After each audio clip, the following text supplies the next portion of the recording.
Hi, I'm Meghna. I stay in Mumbai and I'm an out and proud parent of two non-binary kids, a 23-year-old Shrish and 18-year-old Rit.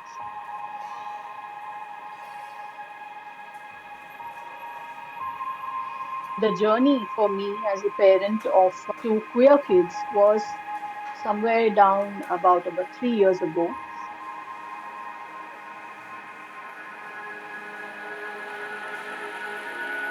My younger ones, they came out and they told, I mean, they did not come out in the beginning just as like that. Very discreetly, they passed me a survey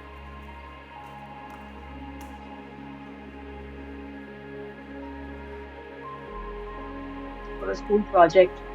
And they told me that, you need to answer these questions very honestly and you need to, be open-minded to answer them. And I said, of course, yes, I'm not close-minded in any way, being a teacher myself. So I took that up and then, it was about expression, gender expression, and all those kind of, questions. So for me, that was the first step. And since they're very close to me in all ways, I'm like the soundboard for both of them, for both of my kids. I'm the soundboard. I think that is nothing new. But then this is not just a soundboard, but this is also like a contributor to their discussions, to their outpourings. So whenever any such thing would come out, and I would be the person who would want to know more about anything that comes up as new. So, that was the starting point. And then I said, yeah, I mean, I know about this when I was, I mean, when we were young, I mean, we were exposed to, some media. So people like Deepa Mehta, if you've heard of her, she's a director. She's made some amazing movies, where she's shown same-sex relationships. So we had a discussion about all the different terms, the new terms, especially terms like what do you mean by gender fluid? Or what do you mean by aromantic or asexual? So those were the starting points. And then she said, okay, fine. I mean, that time she hadn't, I mean, she had not come out with anything, So I'm still calling her she at that. So, initially it was more of an awareness campaign for the parent, for the initially with me. And I was happy. I mean, that is what sets a human being from the other creatures to gain knowledge and to use that knowledge in a way that helps everybody. So all these kind of things happened slowly and gradually. And one fine day, I come to know that, Mama, all those things that I told you about, and I asked you, there's a reason behind that. I feel all those things. I was confused because how can you feel all those things? That was the thought in my head. You could feel maybe something out of that. But then if you say that I feel everything about that, it was a very confusing thing for me. And this was, when they were like 15. So they said that, yeah, I'm exploring myself. I'm exploring my sexuality. I'm exploring my gender. I said, what's to explore in that? So then they said, see, what did I tell you all these days? Like, what have we been talking about? So I said, okay, fine. So whatever it is, take me through it. Keep me updated about it. So that was how it was. And so initially it was, I mean, I was not shocked at all about it. It was not something that made me feel, oh my God, like a typical Indian mother, abhi kya hoga, and what would people say and all that. Nothing, not those kind of things. But yes, since I've raised my children, both of them, equally. I mean, there was no gender role that I have put on them. That, you need to be I mean, if you are a boy, you need to be like this, or if you're a girl, you need to be like this. So there were no gender roles set right from the beginning. So for me, there was a point in time when they said that, see, I don't identify with my body. It's not who I am. What I am is something I don't feel, I feel bullied in the school. I feel bullied in the school because, and it's not just the school, the classmates, but also the higher in authority, the teachers. So, and I don't feel like they respect what I feel. So that is where it really hit me because, See, as far as a child is able to express themselves that they want to, and they are allowed to, there are no issues. But when it comes to them not being allowed to express the way they want to express, then it really affects the child and shows up in very, very bad ways and shows up in a, in depression, in so many other mental health issues. So I first thought that maybe we should speak to the school. There is this moral panic in schools. Girls should be like this and boys should be like that. I mean, it's all fixed, like a compartment. And later on, when they joined college, the college was a different set of teachers and a more evolved, probably, set of teachers and even classmates. So there, they were able to assert themselves. They were able to come out. I think at that point, when they were 16, they came out to us in the house itself. It was not that they told someone else, their friends, or someone outside of the house, and then it suddenly trickled down to me at home. It was me who they told first. I said, see, I feel I'm transmasculine. So that's how I am. I have gender dysphoria. I do not like anything that is very girlish. I in fact feel, I abhor those things now. Whatever I used to like before, I don't at all. I hate those things. And that is when I said, okay, fine. If you don't like them, don't do them. I don't want my long hair. I want to cut it short. Fine, go ahead and cut it. Whatever changes you want to do with yourself to affirm your gender, we are okay with it. We are okay with it. So this was all from my side. The point now of conflict was when it came to telling my telling their father. So initially, Prasanna, that's my spouse's name. So Prasanna felt that this is not natural. So he was at that level. Now the next step was how to make Prasanna come around. And that was when, they luckily found the Sweekar group. And they found out that there's a workshop that they are organizing. Initially, my husband was saying, no, no, no, I'm not going to be a part of that workshop. And I said, okay, fine, you don't attend the workshop. I will attend. And we could, you could come in and join whenever you want.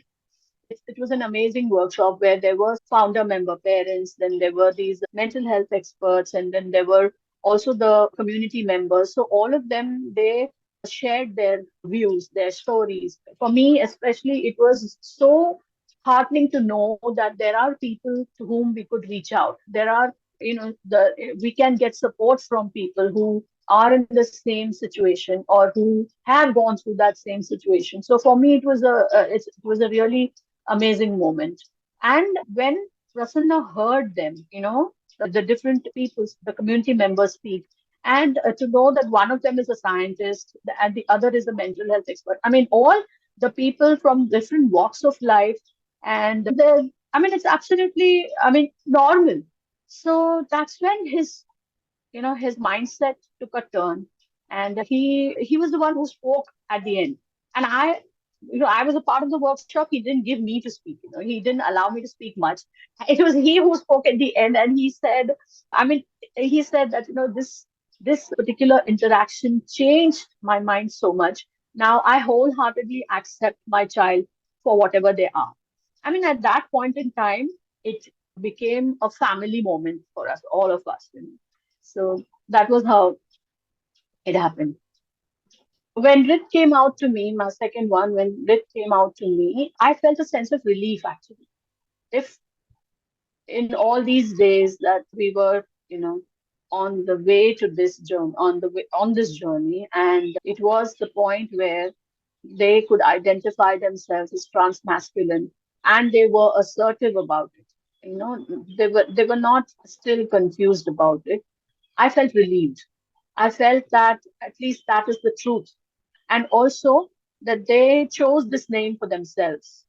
Rit is their chosen name. So I asked, why do you choose Rit?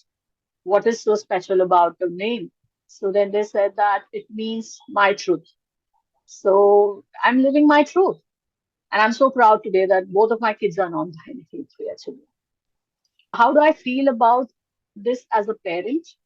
The the job of a parent, I feel, is to prepare the child's character, you know, not to think about what the child will do when child becomes an adult, because by then you have equipped them with whatever they have to do when they do stand on their own feet. So as far as that is concerned, I think I've done my job because I trust them completely. Okay, I have faith in their decisions, in their thought processes. So as far as social media, the relatives, I mean, this whole gamut of people, if we've already come out and yet they're able to pursue whatever they're doing, that I think it's a very strong thing. So I feel accomplished. As a parent, I feel accomplished that my value, I mean, whatever value systems, I'm not talking about morality, I'm talking about value systems. Whenever we talk about, Asian countries, or we're talking about India in particular, we talk a lot about family values and, all kind of things like that. But I feel the basic value system that we need in a world, wherever it is, whichever country, are of love, compassion, brotherhood. I mean, these values I have, tried to inculcate in them. And I feel very happy to say that wherever they have gone in among their friends, whether they are these community friends, they have a lot of community friends. And I have met a lot of them. And in fact, a lot of them are friends with me on Instagram and we follow each other. So in that way, I feel accomplished. So that, if we are able to tell our stories to the rest of the world, to the rest of the parents, especially, that if you go that step a little with your children, walk that step with your children, you will be amazed at what kind of change you can bring about. I feel that change. I feel I am that change. When you talk about a family, we have something known as an extended family, or a set of relatives. The ones that we do have, we have spoken, Rick has come out to them, and they have taken it up very gladly. I mean, there was no sort of a negative comment, or a negative, a sort of, what is it called, shaming about the whole thing. So that is one good thing. People in the neighborhood, or I mean, it doesn't really matter what the people in the neighborhood they say. There were initially some of them who would pass a snide remark like, why is your daughter dressed up like a boy and your son dressed up like a girl? And these were not questions that were asked out of curiosity. So I would shut them down. I would shut them down by saying that this is the way they want to express themselves. This is how they like to dress up, and I am with them completely. So I don't think it should bother you. That's what I would respond to them. See, there have been instances where I'm not talking about children who have come out now. I'm even not even mentioning children who are questioning their identity. I am simply talking about teenagers who, they have a thought process, who have their own independent view about something.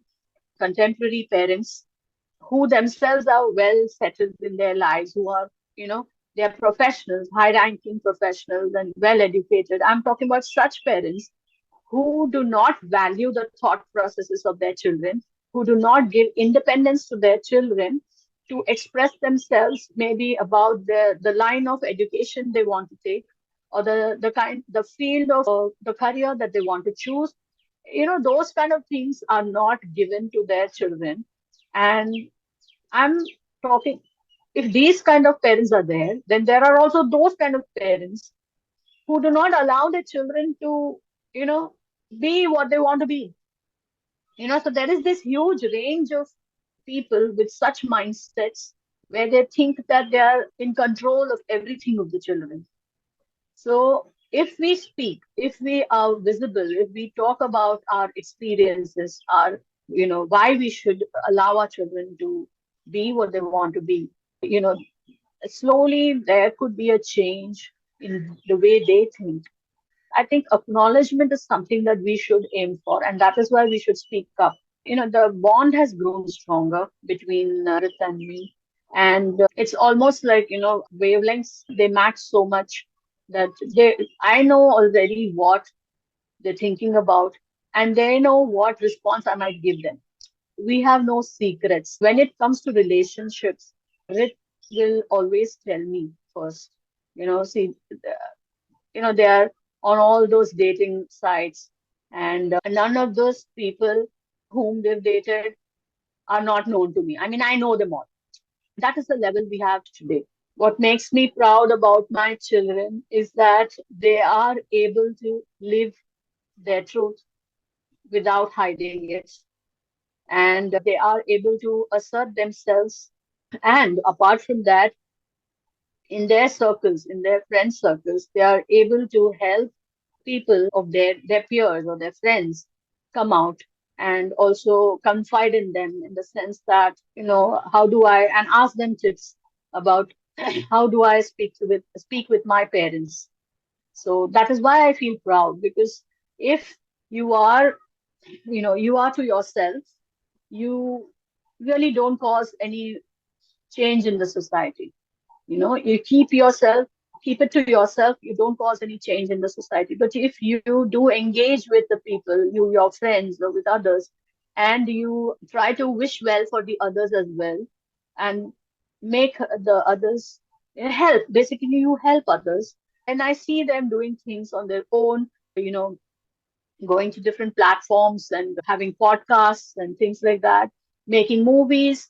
So that makes me very proud. That my advice to a parent who is struggling right now with what to do with a child who has come out is to hold the child's hand and to go that mile or whatever distance with them, be with them, not behind them, but be with them step by step, and learn in their mind, learn what they're going through, and equip yourself also, with a new knowledge that you may have to gain.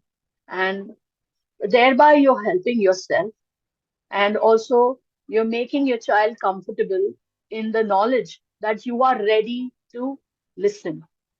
I think that is one of the most important thing I tell you, is that you should be in a place where your child is able to talk to you, and you are there to listen to the child and not talk back at them.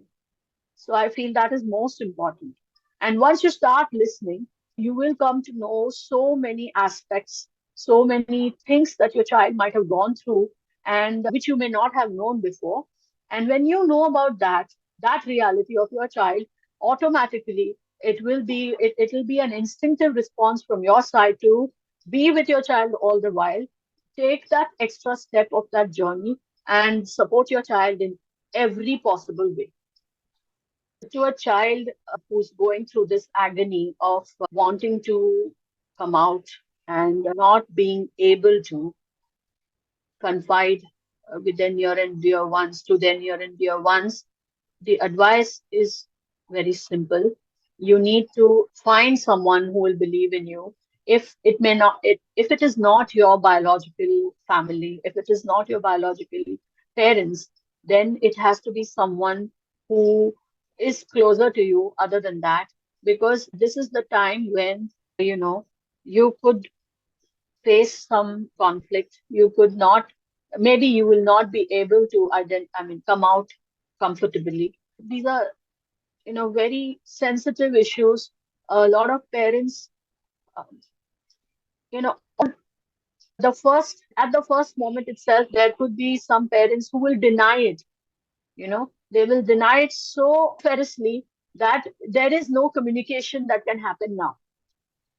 Such a vociferous is there that, after this, there all the, whatever channels of communication are there, they'll be all closed. So when that happens, the child is completely lost, and therefore, and then we don't know where that will lead. So instead of that happening, I feel it is best to confide in someone who can help you, and there are situations that can turn better. See, there are these intersections of not just the gender and sexuality, but also mental health.